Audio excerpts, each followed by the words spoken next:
last one in the series, as it is match point for the player here in the top central part of the map. He's on his last life. He loses this one. He's out. It's the red Protoss. Dead Pixel's Patience.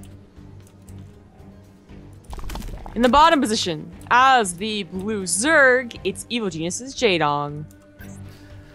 Did a little bit of a, we'll call it a really cheesy move in Expedition Lost. Pretty aggressive opener there on Iron Fortress. I am curious though if he has any plans for Van Nuys Research Station. This is a bit, I'd say more difficult of a map to really abuse, but... I think so. He's gonna go for a pool and then a gas.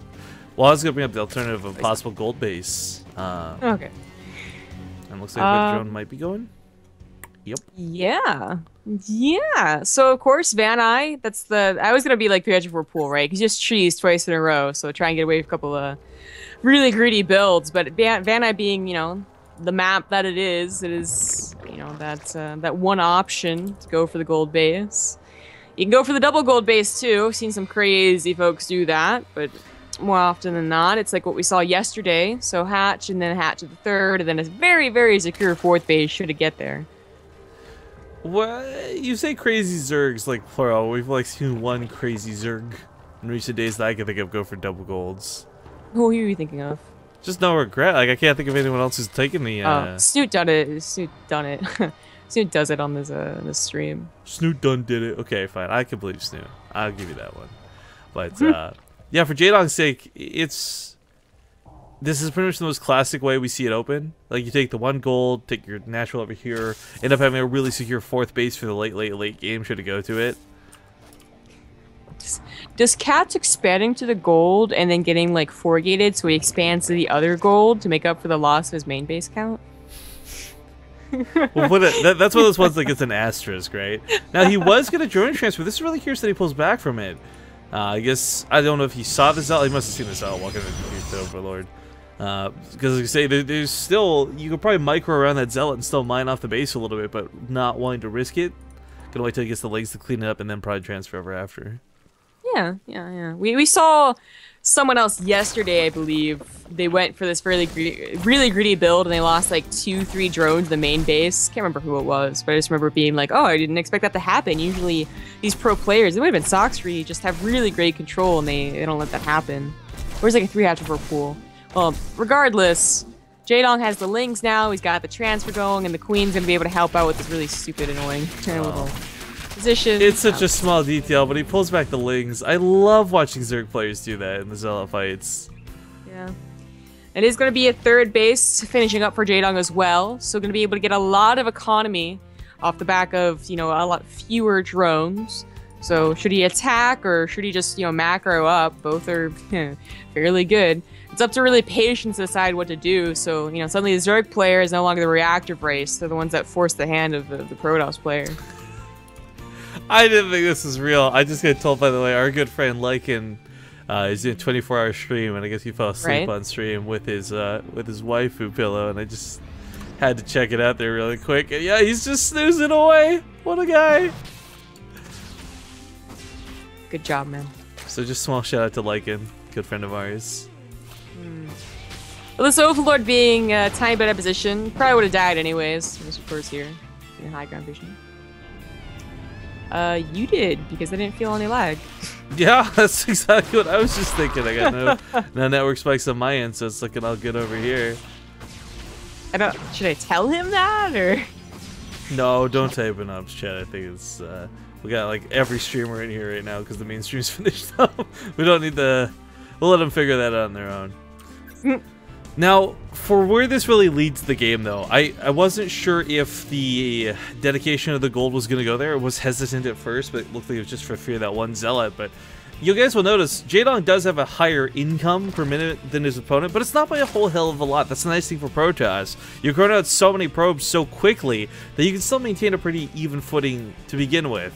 The idea, though, is that you do mine this out a little bit faster, and so you kind of have this, I guess, like a adrenaline boost, a speed boost in the early game, but it will wear off pretty quickly, especially as that base mines out much sooner. Yeah. Well, as Patience tries to take a pretty quick third to combat, so, you know, give away the gold base. JaeDong just runs right past. Completely whiffs the force field.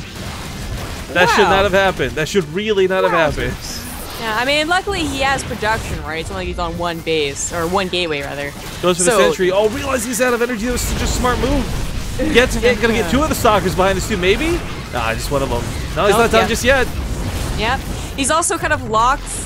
Yeah, he's locked Patience out of the third base, so he has to cancel and lose 2 pylons. A limited amount of blings really should not have done that. They maybe should have kind of threatened the sentries on the low ground, and maybe he still gets the cancel, but shouldn't have gotten as messy as it did. Well, it sucks for Patience, it really does, but at the same time, I mean, like, you gotta give credit to JaeDong. He sees an opening, he takes advantage of it. It just ran past units. Like, you never really see that. Not with force fields available, not with not with 2 sentries. Available. 2 sentries on a ramp. You don't expect that to happen. I don't think Patience did either. Patience throws down a ton of gateways, and I guess because he was just banking up so many minerals, you know, that's what he was going to do. As the Nexus was like 3/4 of the way done. You know, his build was looking really good. Had to make up for it, so it's gonna have good production, but it is still going to expand. I'm all in. We'll have.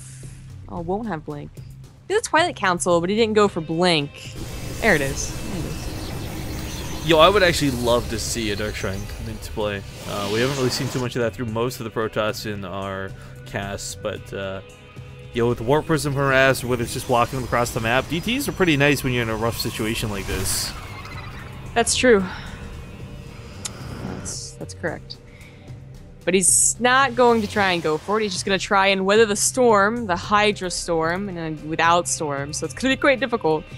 I guess by the time JaeDong is ready to hit, he will have +2 Blink and maybe a couple of Immortals. So unless he tries to get up to Colossus before the attack. But that's pretty. It's a long shot. Looks like Phoenix does get a scout on what's going on since Roach runs his Hydra stand, knows what's going on. Could have been Mutas, I guess. But nope, just straight up gonna have to defend a very big attack. Yeah, well, the Hydra slithering across the map. JaeDong did dedicate a little bit more than 1 tumor to creep threat this time around. So I'd say it's fairly important as you are going to be relying on Hydra as you need that mobility. Of course, Musco Augment helps a little bit off of creep, but let's be honest, nothing's ever going to be as good as being on creep. And this is such a crazy dedicate. You look at this too, like the creep isn't even coming from the main or the natural at all. It's all coming from that gold base. There's not even anything connecting to that gold base. We do have an Devastation Pit on the way, so Hive and Viper's got to be coming out, but I don't think JaeDong's going to wait for that. I think he's going to be able to poke in, see how small that army is, and say, well, I could probably take a decent fight, even with the amount of force fields Patience has. I mean, the Immortal coming out, like, it's helpful. Like, it's a unit that deals damage, but it's, like, mostly Hydras, so not terribly good. I like the cannons, though. I like the cannons as well. The sentries is going to help a tiny bit. Again, with the hallucinated Colossus, seems to be a very common reoccurrence in Patience's case, and it's worked out. Like, every time he's gone for the hallucinated Colossus, it really has scared off JaeDong and Iron Fortress. It bought him a little bit of time over there. Fake up docks back on Echo. I mean, well, that's not exactly affecting the outcome of the game. I love the fact that we see hallucinations. I think it's stopping JaeDong from pushing in and taking maybe a decent trade. Yeah, I mean, at a quick glance, that army looks way bigger than it really is. Yeah, even hallucinated. Hallucinated Immortals get that hardened shield effect. We love going over this because it's kind of crazy that they do. There you go. So, force fields being the kind of decent trade here for, I think, 2-3 Roaches. Ooh, a little bit greedy blinking at top on Hydras. Yeah, almost loses 3 Stalkers. This one barely survives. We do have Templar Archives on the way, so Patience trying to get a little bit of everything pretty quickly here. I guess he's going to skip Extended Thermal Lance and hope the Colossus isn't targeted down. That might work out.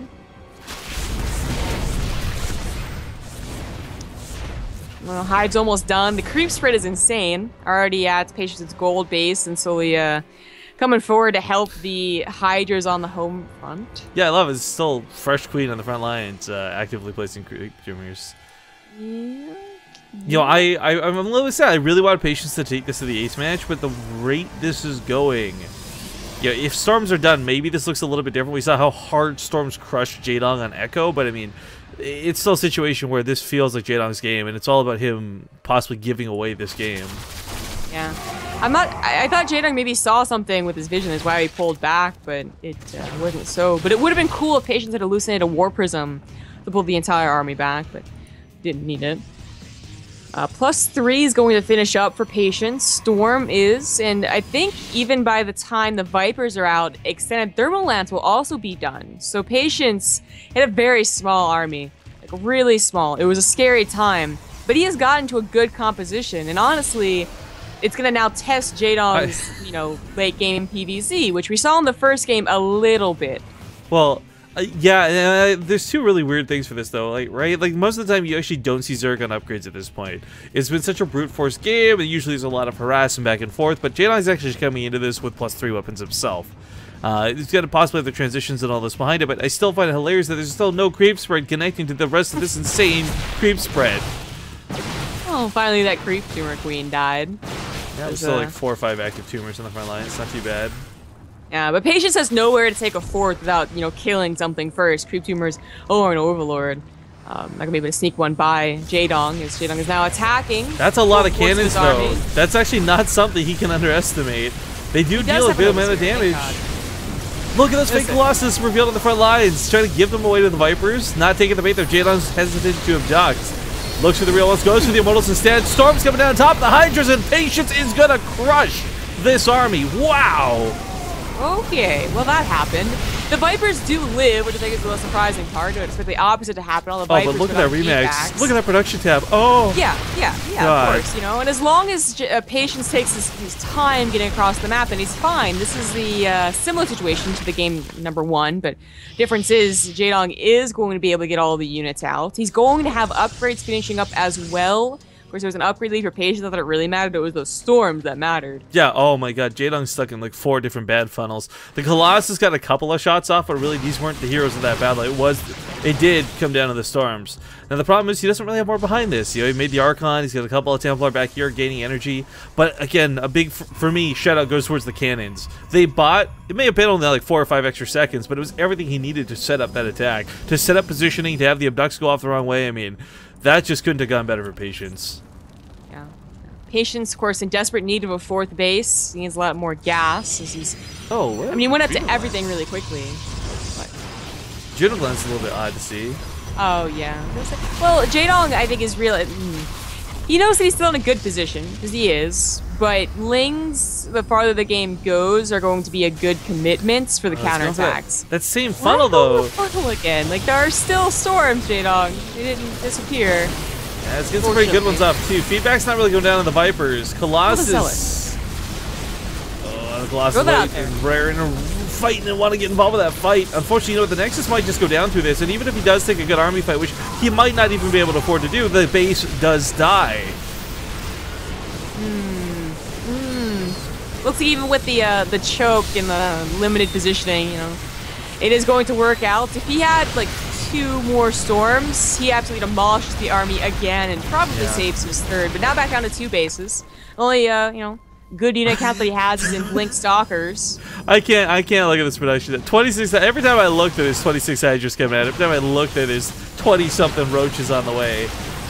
JaeDong is in still such a commanding spot after taking 2 fairly bad engagements. I mean, that one was better because they killed the Nexus, but it was his whole army given away for it, which is always a little bit scary. Patience, though, in 66 army supply. He's pulling the probes once again. One last hurrah as he pulls the boys. Woo, go big or go home. He will literally go big or go home on this one because he either has to bring it to the ace match or he's knocked out. Yeah, that is absolutely true. It's not a group stage anymore. It's just the tournament brackets. Best of 5, which is nice, I think, for quarterfinals, but not nice enough for Patience. It's one Colossus pulled. GG. Ladies and gentlemen, JaeDong gonna take that series with a nice 3-1. After what looked like a very shaky start to the series, no less.